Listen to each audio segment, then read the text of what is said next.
Suppose आप fruit लेने गए मार्केट और आपने उसको जाके बोला चलो 1 किलो सेब दे दो।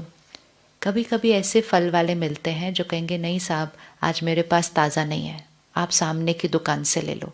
मिलता है कभी कोई ऐसा? मिलता है ना। ये घोर कलयुग में भी ऐसे लोग मिलते हैं ना जो कहेंगे नहीं नहीं साहब आज आप मेरे से नहीं लो, आप सामने वाले से ले लो। वो सेब की दुकान भी एक बिजनेस हाउस है। हर चीज़ एक बिजनेस है, साइज कुछ भी हो सकता है उस बिजनेस का, लेकिन वो भी तो एक बिजनेस है ना।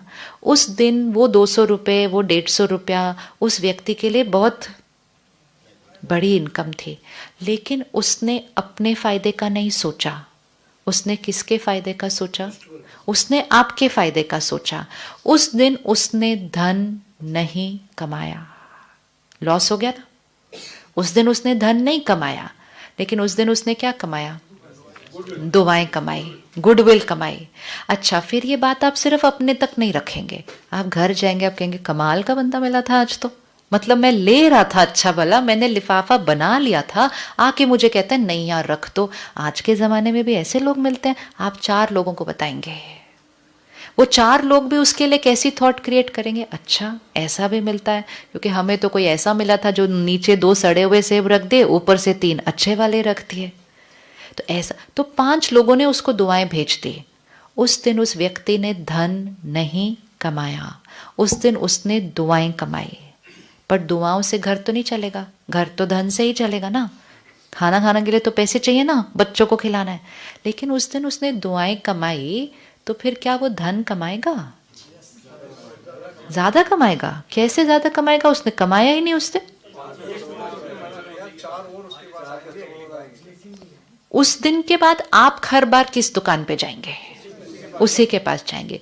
आप उस दिन के बाद उसकी तरफ देखेंगे भी नहीं कि वो रेट कितना है उस फ्रूट का, आप उसको देखेंगे भी नहीं कि वो कैसे तोल रहा है, मोल रहा है, क्या कर रहा है, क्योंकि आपने उसके ऊपर क्या कर लिया यहाँ पर?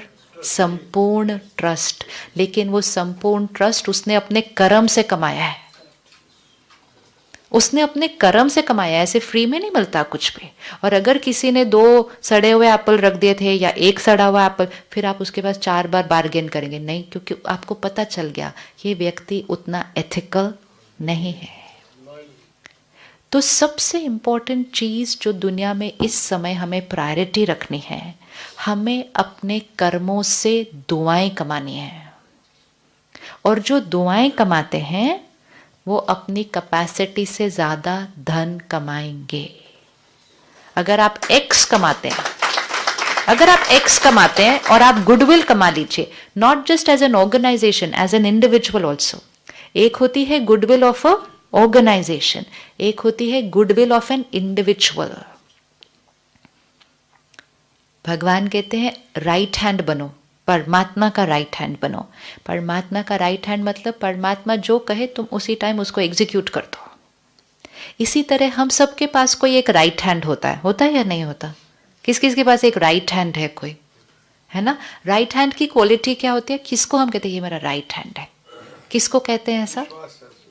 इसको बोल दिया बस मैं निश्चिंत। ये है उस इंडिविजुअल की गुडविल। ये गुडविल है, ये उसकी क्वालिफिकेशन से नहीं आती है, ये उसके एक्सपीरियंस से भी नहीं आती है, ये उसके काम करने के तरीके, विधि, सिंसियरिटी, क्वालिटी, दुआएं मिलती हैं उस व्यक्ति को। अब हर बार जब आप उसको काम देते हैं ना, हाँ वो तो है ही। और फिर हर कर्म हमारा पास्ट रेफरेंस बनते बनते बनते हमारी गुडविल क्या होती जाती है? ऐसे बनती जाती है। अब आप जब भी उसको काम देंगे ना, आप यहाँ से एक थॉट क्रिएट करते हैं, इसको दे दिया ना अब मैं निश्चिंत, इसको दे दिया ना मेरे को पता है काम टाइम से पहले। हर सेकंड में वो दुआएं कमाता है व्यक्ति, हमें पता ही नहीं चलता है कि हम दुआएं कमा रहे हैं। ये जो आत्मा दुआएं कमाएगी उसकी ये बैटरी क्या होती जाएगी? चार्ज। तो परमात्मा बाबा हमें सिखाता है कि बैटरी को चार्ज करने के 2 तरीके हैं। बैटरी मतलब सोल पावर, वो हमारा resilience, denominator stress is equal to pressure divided by resilience, ये इनर पावर। इसको कमाने के, चार्ज करने के 2 तरीके। एक अपना पुरुषार्थ कि हम अच्छे से बिहेव कर रहे हैं, अच्छे संस्कार कर रहे हैं। दूसरा कर्म ऐसे करो जो सबकी दुआएं मिल जाएं। और दुआओं से ये बैटरी पुरुषार्थ से ज़्यादा जल्दी चार्ज होती है, क्योंकि दुआएं कितने लोगों से मिल जाएंगे हमें। एक आपको इंडिविजुअली दुआएं मिलेंगी, फिर आप एज एन ऑर्गेनाइजेशन एक प्रोडक्ट मार्केट में लेकर आते हैं, कितने लोग उसको रोज यूज करते हैं। हर बार जब यूज करते हैं, आज कुछ नहीं है, ये ग्लास है, ठीक है, ये ग्लास है, मैंने इसको एक्स अमाउंट में खरीदा, ठीक है। अब जब मैंने एक्स अमाउंट में खरीदा तो एक प्रोडक्ट के साथ एक क्वालिटी की भी एक वैल्यू थी। अगर ये थोड़े समय में थोड़ा टेढ़ा हो रहा है, थोड़ा कुछ हो रहा है, मैं उस ग्लास को यूज करती रहती हूँ, लेकिन हर बार उस ग्लास को देखकर मैं क्या क्रिएट करती हूँ, एक नेगेटिव एनर्जी क्रिएट होती है। क्या है, 100 रुपए का लिया, 1 साल में टेढ़ा हो गया, फिर 4 लोग बैठे होते हैं, देख भाई 100 रुपए में लिया था, टेढ़ा हो गया। Every time I will use it. हम फेंकते भी तो नहीं ना जल्दी जल्दी चीज को, तो वो हमारे सामने होती रहती है, हम उसको याद करते रहते हैं, हम उसको याद करते रहते हैं, उनको ऑपोजिट एनर्जी देते रहते हैं। हमें पता भी नहीं किसने बनाया, हमें नहीं पता। अब आपके घर से अगर मेरे घर में कोई ग्लास है तो मुझे आइडिया नहीं है कि वो आपकी कंपनी से आया हुआ है, मुझे सिर्फ वो ग्लास दिख रहा है बस। हाँ, कोई तो कुछ तो चीज बनाते होंगे ना। तो मैंने उसको, अब इसका ऑपोजिट करो। हर बार जब उस चीज को यूज किया, हर बार जब उस चीज को यूज किया, रॉ मटेरियल भी जाएगा तो फाइनली तो प्रोडक्ट ही बनेगा। फाइनली तो प्रोडक्ट, रॉ मटेरियल अगर जाता है तो जिम्मेवारी और भी ज्यादा है। वो तो हमने कल देख लिया, रॉ मटेरियल की जिम्मेवारी सबसे ज्यादा है, क्योंकि आगे भी सबको, जिनको आपकी वजह से नेगेटिव एनर्जी मिलेगी, उसका रूट कॉज भी आप है। इसलिए हर कर्म ऐसा करें, दुआएं कमाएं, खुश रहने के लिए कुछ और नहीं करने की जरूरत है। खर्चा बहुत करते हैं हम खुश रहने के लिए, ये खरीदो, ये खरीदो, ये खरीदो, हॉलिडे पे जाओ, उधर हॉलिडे पे जाओ, ये जाओ, इधर रेस्टोरेंट में जाओ, ये तो खा खुश कैसे हो? खुश रहने का एक ही तरीका, दुआएं कमाओ। इजी है दुआएं कमाना? क्या ज्यादा इजी है, धन कमाना या दुआएं कमाना?